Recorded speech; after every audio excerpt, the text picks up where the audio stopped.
হাসিনার আমলে ইসলামী ব্যাংকে দখল করে এস আলম হাজার কোটি টাকা লুটতরাজ করেছে। ইসলামী ব্যাংকের টাকা দিয়েই জামাত ইসলাম পরিচালিত হয়। ইসলামী ব্যাংকের একজন ম্যানেজার চাঁদা দিতে অস্বীকৃতি করেছিল, এই জন্য শিবিরি ছেলেরা তাকে মারধর করেছে। দর্শক, স্বাগত জানাচ্ছি দৈনিক সকালবেলা থেকে। সাথে রয়েছে আমি মাহমুদ বিন মারুফ। দৈনিক সকালবেলা নিয়মিত আয়োজন সকালবেলা সমসাময়িক। সকালবেলা সমসাময়িকে আমরা জাতীয় এবং আন্তর্জাতিক যা কিছু ঘটছে তা নিয়ে আলোচনা করে থাকি। আমাদের স্টুডিওতে আজ সমসাময়িক বিষয় নিয়ে আলোচনার জন্য উপস্থিত হয়েছেন কিশোরগঞ্জ জেলা পরিষদের প্রশাসক এবং বিশিষ্ট রাজনৈতিক বিশ্লেষক জনাব খালেদ সাইফুল্লাহ সোহেল। স্বাগত আপনাকে। ধন্যবাদ আপনাকে, ধন্যবাদ সকালবেলার দর্শক শ্রোতাকে। আপনি নিশ্চয়ই জানেন যে বর্তমানে ইসলামী ব্যাংক নিয়ে আসলে ব্যাপক তোড়জোড় চলছে। কখনো বা জামাতপন্থী যারা রয়েছেন তাদের মানববন্ধন চলছে, কখনো জামাত না করার কারণে, জামাতে কর্মী না হওয়ার কারণে যারা চাকরিচ্যুত হয়েছেন অন্তর্বর্তীকালীন সরকার এবং বিগত সময়ে তাদের মানববন্ধন চলছে। সব মিলিয়ে আসলে কি মনে হচ্ছে, আসলে কি হচ্ছে এই জায়গায়, বা কি বলবেন? ধন্যবাদ আপনাকে। প্রথমত, একটা ব্যাংক নিয়ে কোন রাজনৈতিক দল পক্ষ বিপক্ষ নিয়ে রাজনৈতিক দলের আলোচনা আসবে, এটা তো চিন্তাই করা যায় না। কারণ আপনি রাজনৈতিক দল রাজনীতি করবে, ওরা একটা ব্যাংকের সাথে ইনভলভ থাকবে, এটা বলবে এটা আমাদের ব্যাংক। তাহলে রাজনৈতিক দল কি ব্যাংক করতে পারে? আর ব্যাংক যদি ওরা করতে যায় তো কি আইনের মধ্যে তারা করবে? তাহলে সব রাজনৈতিক দল যদি ব্যাংক করে, সব দল তো যাতে মানে ব্যাংকিং রাজনীতিকরণ তো এমনি হয়ে যাবে। এই জন্যে এই ইসলামী ব্যাংক নিয়ে অনেকদিন যাবৎ কথা হচ্ছে। হাসিনার আমলে ইসলামী ব্যাংকে দখল করে এস আলম হাজার কোটি টাকা লুটতরাজ করেছে, আর ডক্টর ইউনূস আসার পরে তাদেরকে বেদখল করে আবার লুটতরাজ করেছে জামাত ইসলামে ওরিয়েন্টেড কিছু মানুষজন। এখন লুটপাট হওয়ার পরে এখান থেকে যারা চাকরিচ্যুত হয়েছে, আছে, গেছে, সরকার নতুন আসার পরে তাকে তো দেখতে হবে ইসলামী ব্যাংক এটা তো জামাত ইসলামী ব্যাংক না, এটার নাম কি জামাত ইসলামী ব্যাংক? অথচ জামাতের আমির বললেন ইসলামী ব্যাংক দখল হলো, তখন বললেন যে সন্তান তার মায়ের কুলে ফিরে এসেছে, অর্থাৎ এই সন্তানটা জামাত ইসলামটা তাদের। অথচ আপনি জানেন ইসলামী ব্যাংকের প্রথম যে জন্ম হয় সেটা শহীদ জিয়াউর রহমানের আমলে। ওআইসির একটা সম্মেলন হয়েছিল, সেই সম্মেলনে শহীদ জিয়াউর রহমান প্রস্তাব করেছিলেন যে একটা ইসলামী ব্যাংক নামে একটা ব্যাংক হওয়া উচিত। সেই আইডিবিতে কথা বলেছিলেন। তারপরে সেটাতে আসছেন প্রথম তদন্ত করে 1980 সনে প্রথম এটার চেয়ারম্যান এমডি হয় আজিজুল হক সাহেব। উনি ইসলামী প্রতিষ্ঠা করেছেন। সেই সময় তো রাজনীতির কথা ছিল না, সে কোনো দলের কথা ছিল না। এইটা আসছে কিছুদিন পরে জামাতের এই ভ্রান্ত চিন্তা থেকে এসেছে যে একটা ব্যাংকে জামাত ইসলামিক ব্যাংক করা যায় কিনা। আপনি জামাত ইসলামে গেলে পরে দেখবেন ইসলামী ছাত্র শিবিরের ছেলেপেলেরা, জামাতের শিবিরের ছেলেপেলেরা, যুব মহিলা সংস্থার ছেলে মেয়েরা সব ওই ব্যাংকে চাকরি করে। ওই ব্যাংকে তাদের চিন্তা চেতনার বাইরে একটা মানুষ থাকতে পারে না। সবচেয়ে দুষ্ট কাজ যেটা, তারা ইসলামের নামে জামাত ইসলামের লোকজনকে চাঁদা দিতে হবে, চাঁদা দিতে তারা বাধ্য। এবং আপনি দেখেছেন গত 16, 12, 14 মাস আগে ইসলামী ব্যাংকের একজন ম্যানেজার চাঁদা দিতে অস্বীকৃতি করেছিল, এই জন্য শিবিরি ছেলেরা তাকে মারধর করেছে। তাহলে একটা ইসলামী ব্যাংক নিয়ে এত খেলামেলা কি হওয়া দরকার? আমার কাছে মনে হয় একটা চরম অন্যায় করেছে।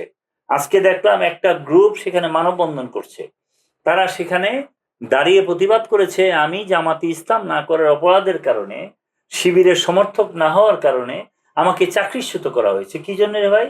এটা কি জামাতি ইসলাম বিএনপি আওয়ামী লীগ হইলেই চাকরি করতে পারবে? তারেক রহমান সাহেব বলেছেন যে সবার আগে বাংলাদেশের সমস্ত মানুষ সব জায়গাতে মুভ করবে, সেটা হোক ইসলামী ব্যাংক হোক যেই ব্যাংক। তাই আজকে কোনো কারণে যদি জামাত ইসলাম ক্ষমতায় যেত তাদের ব্যাংক ইসলামী ব্যাংক, তাহলে কি সোনালী ব্যাংক, জনতা ব্যাংক, রূপালী ব্যাংক সব বন্ধ করে দিয়ে ইসলামী ব্যাংকের মাধ্যমেই পরিচালিত হতো? তাহলে ইসলামী ব্যাংকে তো সবচেয়ে বেশি এগিয়ে যেত। তো রাষ্ট্রীয় ক্ষমতায় যদি তারা থাকতো, তাহলে এদেশের সাধারণ যে ব্যাংকিং সিস্টেম আছে সব বন্ধ হয়ে যেত। তাহলে কোনো ব্যাংক নিয়ে এত মাথা ব্যথা নেই, কোনো ব্যাংক নিয়ে জামাতের আমির সাহেব একটা শব্দ করলেন না। আজকেও জামাতের আমির বলেছেন ইসলামী ব্যাংক নিয়ে খেলাবেলা চলবে না। আপনাকে কে বলেছে ইসলামী ব্যাংক নিয়ে খেলাবেলা শুরু করতেন? আপনি তো আর কোনো ব্যাংকের কথা বললেন না। সোশ্যাল ইসলামী ব্যাংক ধ্বংস হয়ে গেছে, ম্যাগনা ব্যাংক ধ্বংস হয়েছে, প্রিমিয়ার ব্যাংক আওয়ামী লীগ দখল করে নিয়েছে। সব ম্যাক্সিমাম ব্যাংকিং এর অবস্থাই খারাপ যাচ্ছে, ন্যাশনাল ব্যাংক বন্ধের পথে। একটা ব্যাংক নিয়ে আপনার মন্তব্য নাই, আপনি ইসলামী ব্যাংক নিয়ে এত মন্তব্য করেন, মানেটা কি? দিল মে কুছ কালা হ্যায়। অর্থাৎ ইসলামী ব্যাংকের টাকা দিয়েই জামাত ইসলাম পরিচালিত হয়, এটা প্রমাণিত। এবং তারা কিভাবে শেয়ার কিনেছেন এখন এগুলি তদন্তে আসা উচিত। আমি মনে করি ইসলামী ব্যাংক নিয়ে খুব অচিরেই এই ধরনের খেলা বন্ধ করে বাংলাদেশ ব্যাংক থেকে নিরপেক্ষ ব্যক্তিকে নিয়োগ করে তদন্ত করে নতুন করে এটাকে সাজাতে হবে। কোনোভাবেই কোনো দলকে এককভাবে কোনো ব্যাংকের মালিকানা দেওয়া যাবে না। সারা জীবন সব রাজনৈতিক দল চেষ্টা করবে আমি ব্যক্তি কেন্দ্রিক মালিকানার ব্যাংক করে লুটতরাজ করি, যেটা অতীতে হয়েছে। অতীতে যা হবে আজকেও তা হইতে হবে, এটা তো সঠিক না।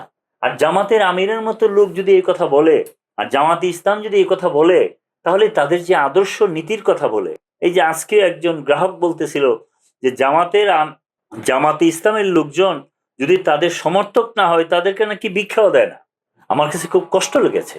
যারা আদর্শের কথা বলে, নীতির কথা বলে, বড় বড় কথা বলে মানুষকে বিভ্রান্ত করে, এখন তো বিভ্রান্ত আমি এই জন্য বলবো যে সঠিক ট্রেকে তারা নাই। তাহলে আপনি কেন রে ভাই শুধু ইসলামী ব্যাংক দিয়ে করবেন? আপনি সমস্ত ব্যাংকটাকে, ইসলামী ব্যাংক যদি শক্তিশালী হয় সমস্ত ব্যাংককে আপনি শক্তিশালী করেন, তাহলে তো কোনো আপত্তি ছিল না। আপত্তি আজকে যে ইসলামী ব্যাংকের কিছু হইলে আপনি কথা বলেন। আপনি স্লোগান দিয়েছেন রোর কালো কালো হাত ভেঙে দাও, গুড়িয়ে দাও। আরেকবার ওই সময় আওয়ামী লীগ স্লোগান দিয়েছে কেজিবির কালো হাত ভেঙে দাও, পাকিস্তানের কালো হাত ভেঙে দাও, পুড়িয়ে দাও। একটা ইসলামী ব্যাংকের ব্যাংকিং সেক্টর নিয়ে এই ধরনের আলোচনা কেন আসবে? আর কোনো ব্যাংক নিয়ে তো এটা আসে নাই। তা আমার শেষ কথা যেটা, কোনো রাজনৈতিক দল কোনোভাবে কোনো ব্যাংকিং সেক্টরে সংযুক্ত হতে পারবে না। যেহেতু জামাতের আমির এটা বলেছেন, উনি এটা অন্যায় করেছেন, তাকেও এই জন্যে আইনের আওতায় এনে জিজ্ঞেস করা উচিত যে এই ব্যাংকের সাথে আপনার কি সম্পর্ক আছে। আপনার যদি শেয়ার থাকে আপনি প্রফিট নিবেন, লাভ নিবেন। আপনি তো ম্যানেজিং বোর্ডের মধ্যে মানে রুল প্লে করে আপনি আপনাদের লোকজনকে চাকরি দিতে পারেন না, সেটা তো অন্যায় হয়েছে। অতীতে আমরা দেখেছি গত ইলেকশনের আগে জামাত ইসলামের বিভিন্ন প্রতিষ্ঠানে বসে কিভাবে জামাতকে ইলেকশনে ম্যানিপুলেট করা যায়, পাশ করা যায় সে কথা বলার জন্য পরামর্শ করেছে, তাদের অ্যাপয়েন্ট করার চেষ্টা করেছে। নির্বাচনে তাদেরকে বিভিন্ন যাতে এজেন্ট হইতে পারে, পুলিং এজেন্ট, পুলিং অফিসার হতে পারে ইসলামী ব্যাংক থেকে, তারা তালিকা দিয়েছে এবং আগের সরকার সেটাকে ফলো করেছে। এই জন্য আমরা সে সময় প্রতিবাদও করেছি। অর্থাৎ ইসলামী ব্যাংক জামাতি ইসলামকে বাঁচিয়ে রাখার জন্য সবচেয়ে বেশি ভূমিকা রাখছে। সুতরাং একটা দলকে বাঁচিয়ে রাখার জন্য একটা ব্যাংক চলতে পারে না। ব্যাংক চলবে একটা জাতিকে বাঁচানোর জন্য, একটা দেশকে বাঁচানোর জন্য। বাংলাদেশ বাঁচবে সমস্ত ব্যাংকিং সেক্টরের মধ্য দিয়ে। তাই আমার কাছে মনে হয় অবিলম্বে একটা নিরপেক্ষ টিম করে এই ব্যবস্থাটা অচিরেই বন্ধ করে দেওয়া উচিত।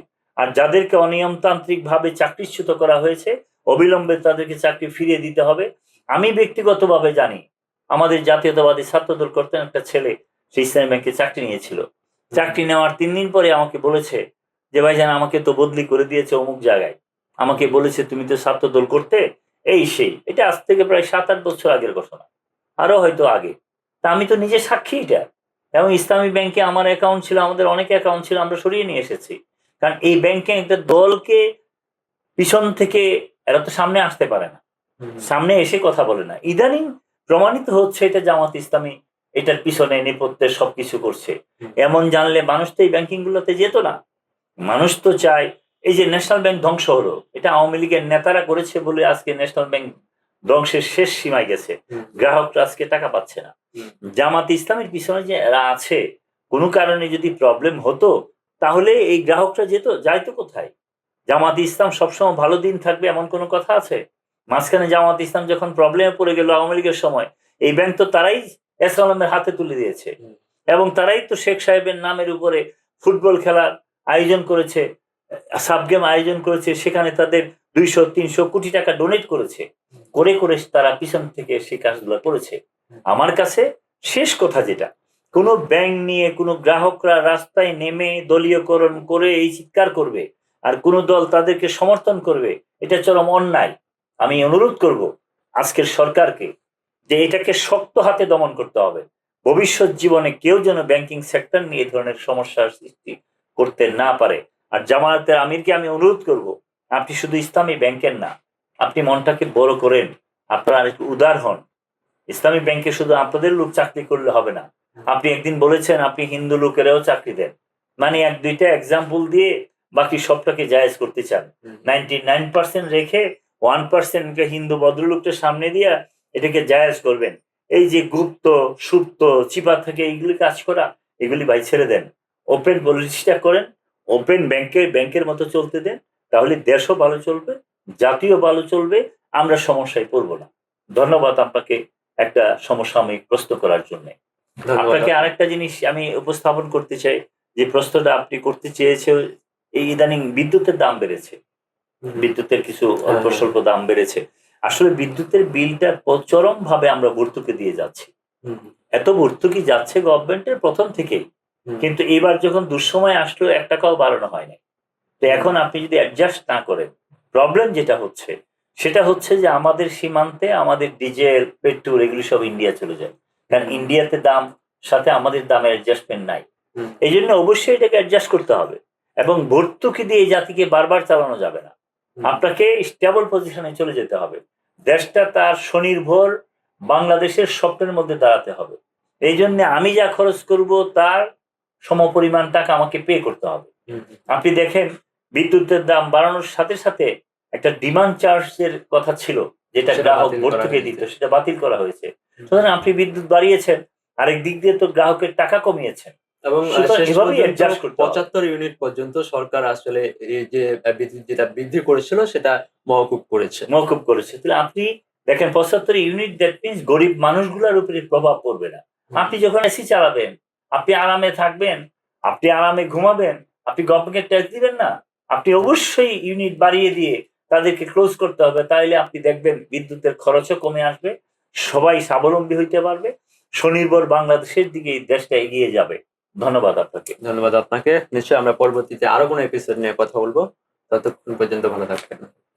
দর্শক, এতক্ষণ দেখছিলেন সকালবেলার সমসাময়িকে, আমাদের নিয়মিত আয়োজন। পরবর্তীতে আমরা নতুন কোনো এপিসোডে আরো নতুন কোনো বিষয় নিয়ে কথা বলব। ততক্ষণ পর্যন্ত সবাই ভালো থাকবেন, সুস্থ থাকবেন। আল্লাহ হাফেজ।